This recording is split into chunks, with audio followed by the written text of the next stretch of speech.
ओम शांति। 21 नवंबर 2024 के ईश्वरीय महावाक्य। पहले एक नज़र मुरली के मुख्य पॉइंट पर। बाबा ने कहा, सर्व का सतगुरु एक ही है, वह टीचर बनाते हैं। तुम सबको टीच करके रास्ता बताते रहते हो। मन मना भव का पाप को याद करो तो तुम पवित्र बन जाएंगे।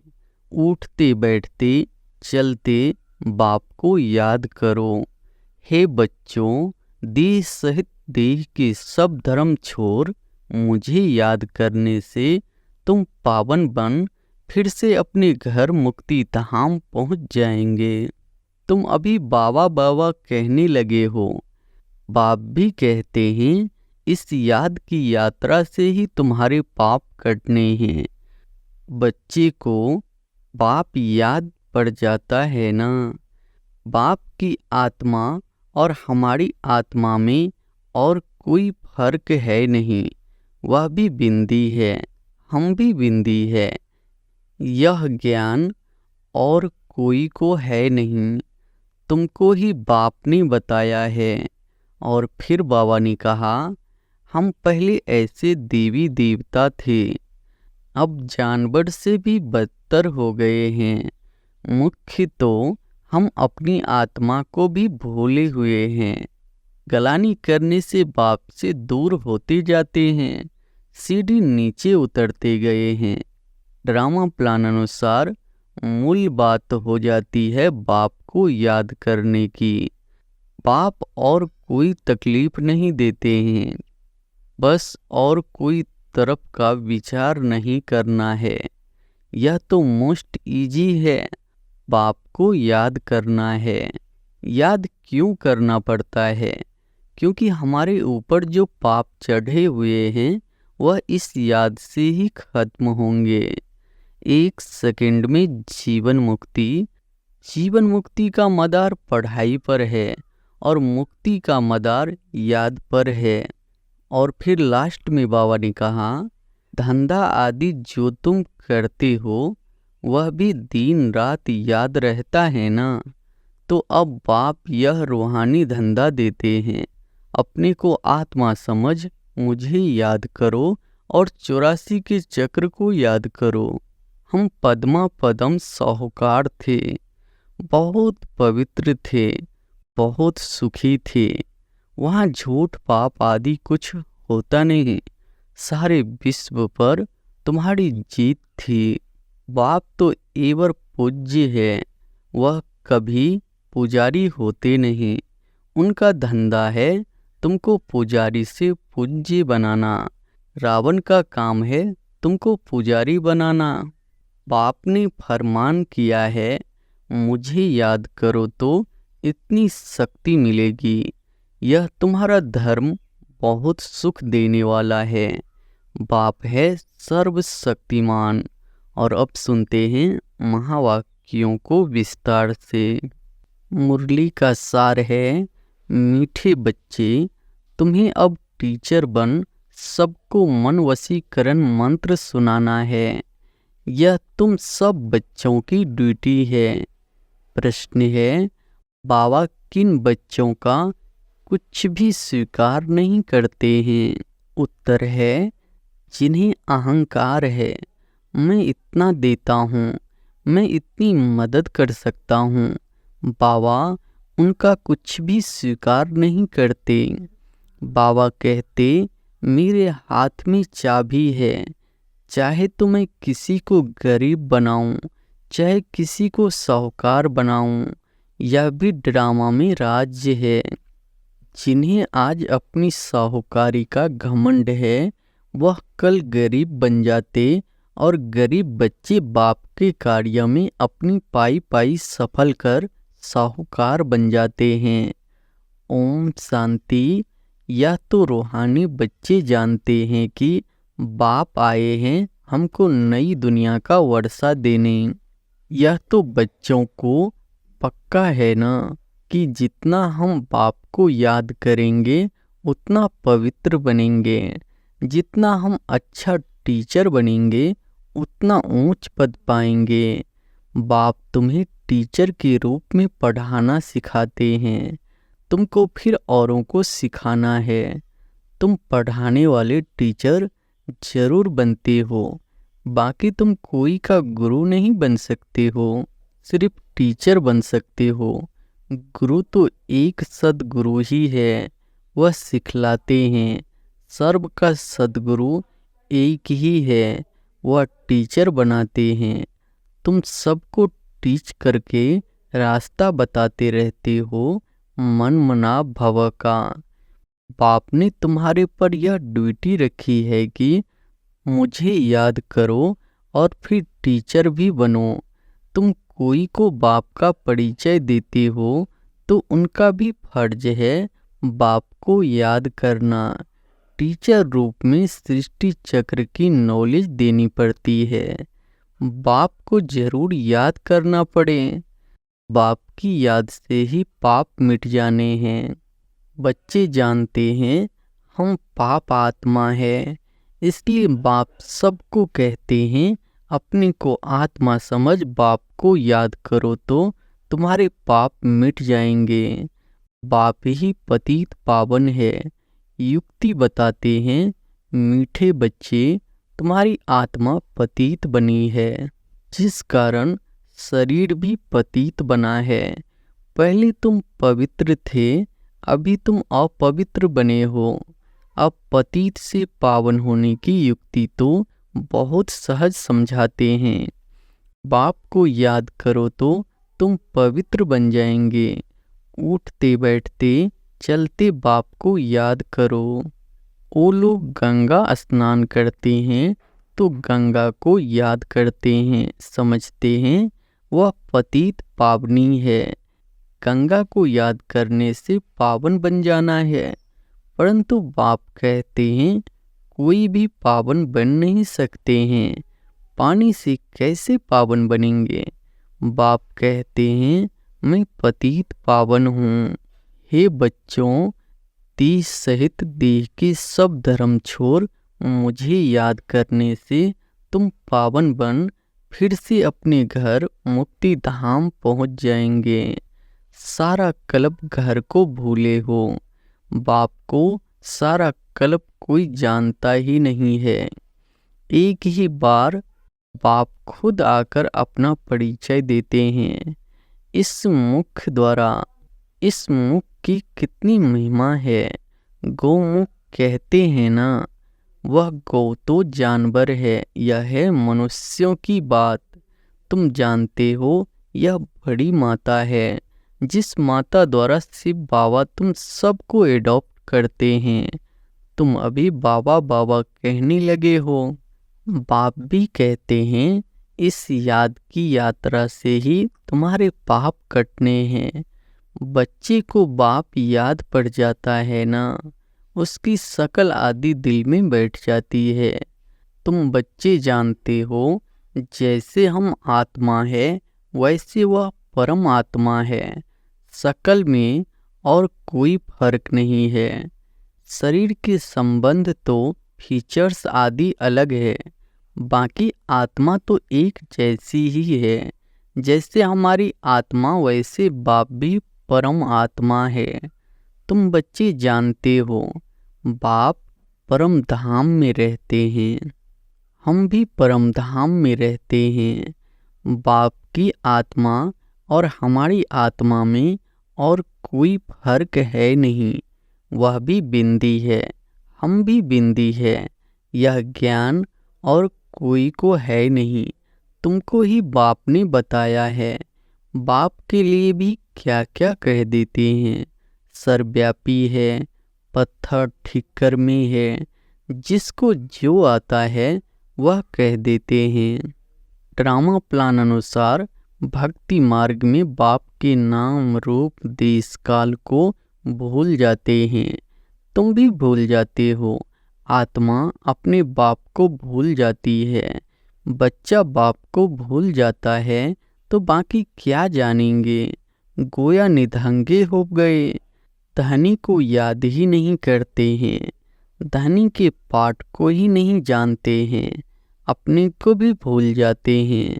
तुम अच्छी रीति जानते हो, बरोबर हम भूल गए थे। हम पहले ऐसे देवी देवता थे, अब जानवर से भी बेहतर हो गए हैं। मुख्य तो हम अपनी आत्मा को भी भूले हुए हैं। अब रियलाइज कौन करावे? कोई भी जीव आत्मा को यह पता नहीं होगा कि हम आत्मा क्या है, कैसे हमारा पाठ बजाते हैं।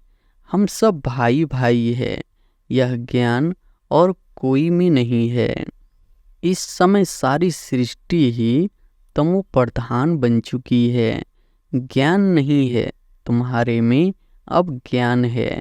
बुद्धि में आया हम आत्मा इतना समय अपने बाप की ग्लानि करते आए हैं। ग्लानि करने से बाप से दूर होते जाते हैं, सीढ़ी नीचे उतरते गए हैं। ड्रामा प्लान अनुसार मूल बात हो जाती है बाप को याद करने की। बाप और कोई तकलीफ नहीं देते हैं बच्चों को, सिर्फ बाप को याद करने की तकलीफ है। बाप कभी बच्चों को कोई तकलीफ दे सकते हैं क्या? लॉ नहीं कहता। बाप कहते हैं मैं कोई भी तकलीफ नहीं देता हूँ। कुछ भी प्रश्न आदि पूछते हैं, कहता हूँ इन बातों में टाइम वेस्ट क्यों करते हो? बाप को याद करो, मैं आया ही हूँ तुमको ले जाने। इसलिए तुम बच्चों को याद की यात्रा से पावन बनना है। बस मैं ही पतित पावन बाप हूँ। बाप युक्ति बताते हैं, कहाँ भी जाओ बाप को याद करना है। 84 के चक्र का राज भी बाप ने समझा दिया है। अब अपनी जांच करनी है, कहाँ तक हम बाप को याद करते हैं, बस। और कोई तरफ का विचार नहीं करना है। यह तो मोस्ट इजी है, बाप को याद करना है। बच्चा थोड़ा बड़ा होता है तो ऑटोमेटिकली माँ बाप को याद करने लग पड़ता है। तुम भी समझो, हम आत्मा बाप के बच्चे हैं। याद क्यों करना पड़ता है? क्योंकि हमारे ऊपर जो पाप चढ़े हुए हैं वह इस याद से ही खत्म होंगे। इसलिए गायन भी है, 1 सेकंड में जीवन मुक्ति। जीवन मुक्ति का मदार पढ़ाई पर है और मुक्ति का मदार याद पर है। जितना तुम बाप को याद करेंगे और पढ़ाई पर ध्यान देंगे तो ऊंच नंबर में मर्तबा पाएंगे। धंधा आदि तो भल करते रहो, बाप कोई मना नहीं करते। धंधा आदि जो तुम करते हो वह भी दिन रात याद रहता है ना। तो अब बाप यह रूहानी धंधा देते हैं, अपने को आत्मा समझ मुझे याद करो और 84 के चक्र को याद करो। मुझे याद करने से ही तुम सतो प्रधान बनेंगे। यह भी समझते हो अभी पुराना चोला है, फिर सतो प्रधान नया चोला मिलेगा। अपने पास बुद्धि में तंत्र रखना है जिससे बहुत फायदा होना है। जैसे स्कूल में सब्जेक्ट तो बहुत होते हैं, फिर भी इंग्लिश पर मार्क अच्छी होती है, क्योंकि इंग्लिश है मुख्य भाषा। उन्हों का पहले राज्य था, इसलिए वह जास्ती चलती है। अभी भी भारतवासी कर्जदार है, भले कोई कितने भी धनवान है, परंतु बुद्धि में यह तो है ना कि हमारे राज्य के जो हेड्स है वह कर्जदार है। गोया हम भारतवासी कर्जदार है। प्रजा जरूर कहेगी ना हम कर्जदार है, यह भी समझ चाहिए ना। जबकि तुम राजाई स्थापन कर रहे हो, तुम जानते हो हम सभी इन सब कर्जों से छूटकर साल्वेंट बनते हैं। फिर आधा क्लब हम कोई से भी कर्जा उठाने वाले नहीं हैं। कर्जदार पति दुनिया के मालिक है। अभी हम कर्जदार भी हैं, पति दुनिया के मालिक भी है। हमारा भारत ऐसा है, गाते हैं ना, तुम बच्चे जानते हो हम बहुत साहूकार थे, परजादे परिजादियाँ थे। यह याद रहता है, हम ऐसे विश्व के मालिक थे, अभी बिल्कुल कर्जदार और पतित बन पड़े हैं। यह खेल की रिजल्ट बाप बतला रहे हैं। रिजल्ट क्या हुई है, तुम बच्चों को स्मृति आई है। सतयुग में हम कितनी साहूकार थे, किसने तुमको साहूकार बनाया।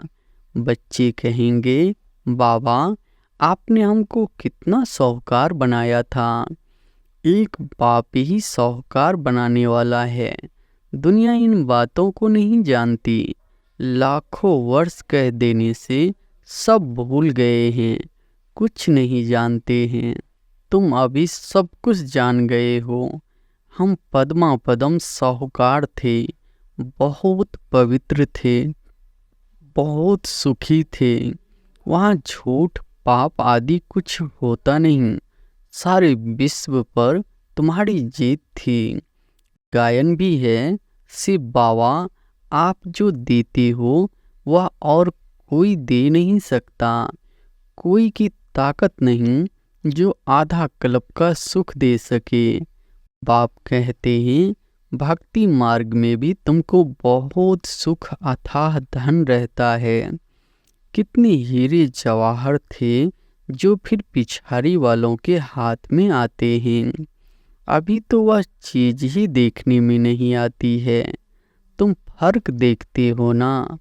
तुम ही पूज्य देवी देवता थे, फिर तुम ही पुजारी बने हो।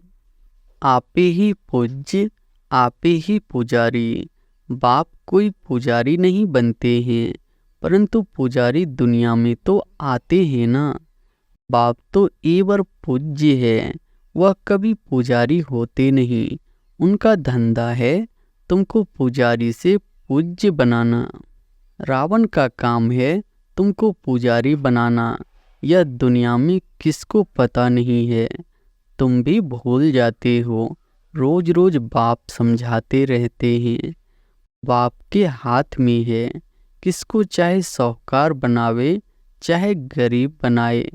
बाप कहते हैं, जो साहूकार है उन्हों को गरीब जरूर बनना है, बनेंगे ही।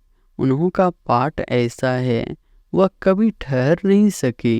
धनवान को अहंकार भी बहुत रहता है ना, मैं फलाना हूँ, यह हमको है। घमंड तोड़ने के लिए बाबा कहते हैं, यह जब आएंगे देने के लिए तो बाबा कहेंगे दरकार नहीं है, यह अपने पास रखो, जब ज़रूरत होगी तो फिर ले लेंगे। क्योंकि देखते हैं काम का नहीं है, अपना घमंड है।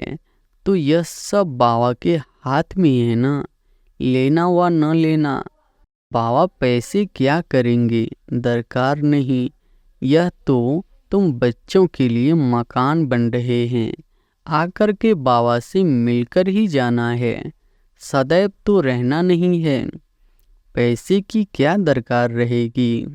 कोई लश्कर व तोपे आदि तो नहीं चाहिए। तुम विश्व के मालिक बनते हो, अभी युद्ध के मैदान में हो। तुम और कुछ भी नहीं करते हो सिवाय बाप को याद करने के।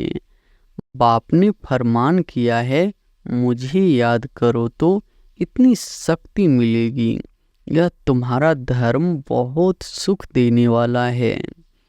बाप है सर्वशक्तिमान, तुम उनके बनते हो। सारा मदार याद की यात्रा पर है। यहाँ तुम सुनते हो, फिर उस पर मंथन चलता है। जैसे गाय खाना खाकर फिर उगाड़ती है, मुख चलाती ही रहता है। तुम बच्चों को भी कहते हैं, ज्ञान की बातों पर खूब विचार करो। बाबा से हम क्या पूछें।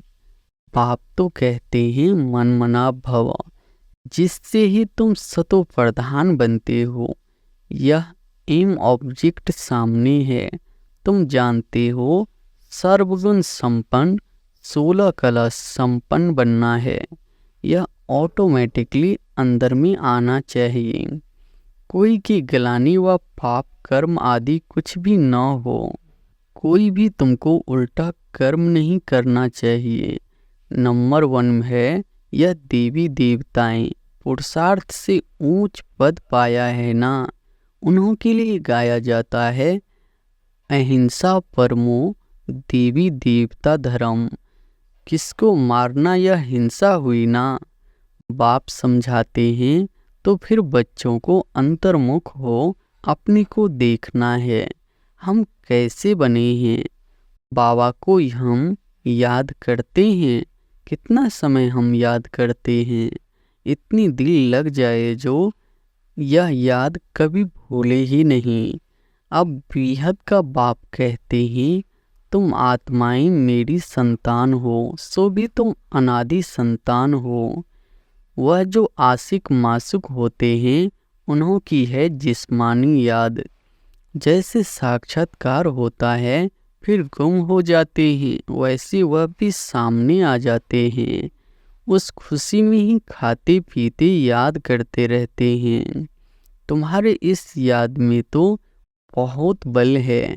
एक बाप को ही याद करते रहेंगे और तुमको फिर अपना भविष्य याद आएगा। विनाश का साक्षात्कार भी होगा। आगे चल जल्दी जल्दी विनाश का साक्षात्कार होगा। फिर तुम कह सकेंगे कि अभी विनाश होना है। बाप को याद करो। बाबा ने यह सब कुछ छोड़ दिया ना, कुछ भी पिछाड़ी में याद ना आए। अभी तो हम अपनी राजधानी में चले, नई दुनिया में जरूर जाना है। योग बल से सब पापों को भस्म करना है। इसमें ही बड़ी मेहनत करनी है। घड़ी घड़ी बाप को भूल जाते हैं, क्योंकि यह बड़ी महीन चीज है। मिसाल जो देते हैं सर्प का, भरमड़ी का, वह सब इस समय के हैं। भरमड़ी कमाल करती है ना, उनसे तुम्हारी कमाल जाती है। बाबा लिखते हैं ना, ज्ञान की भों करते रहो, आखिरी जाग पड़ेंगे। जाएंगे कहाँ, तुम्हारे पास ही आते जाएंगे। ईड होते जाएंगे, तुम्हारा नामाचार होता जाएगा। अभी तो तुम थोड़े हो ना। अच्छा, मीठे मीठे सिकिलधे बच्चों प्रति माता पिता बाप दादा का याद प्यार और गुड मॉर्निंग। रूहानी बाप की रूहानी बच्चों को नमस्ते। धारणा के लिए मुख्य सार पहली पॉइंट है, ज्ञान का खूब विचार सागर मंथन करना है। जो सुना है उसे उगारना है। अंतर्मुख हो देखना है कि बाप से ऐसी दिल लगी हुई है जो वह कभी भूले ही नहीं। दूसरी पॉइंट है, कोई भी प्रश्न आदि पूछने में अपना टाइम वेस्ट न कर याद की यात्रा से स्वयं को पावन बनाना है। अंत समय में एक बाप की याद के सिवाय और कोई भी विचार न आए। यह अभ्यास अभी से करना है। वरदान है, दृढ़ संकल्प रूपी व्रत द्वारा वृत्तियों का परिवर्तन करने वाले महान आत्मा भव। दृढ़ संकल्प रूपी व्रत द्वारा वृत्तियों का परिवर्तन करने वाले महान आत्मा भव। महान बनने का मुख्य आधार है पवित्रता। इस पवित्रता के व्रत को प्रतिज्ञा के रूप में धारण करना अर्थात महान आत्मा बनना। कोई भी दृढ़ संकल्प रूपी व्रत वृत्ति को बदल देता है। पवित्रता का व्रत लेना अर्थात अपनी वृत्ति को श्रेष्ठ बनाना। व्रत रखना अर्थात स्थूल रीति से परहेज करना। मन में पक्का संकल्प लेना तो पावन बनने का व्रत लिया और हम आत्मा भाई भाई है। यह ब्रदरहुड की वृत्ति बनाई। इसी वृत्ति से ब्राह्मण महान आत्मा बन गए। स्लोगन है, व्यर्थ से बचना है तो मुख पर दृढ़ संकल्प का बटन लगा दो। अच्छा, ओम शांति।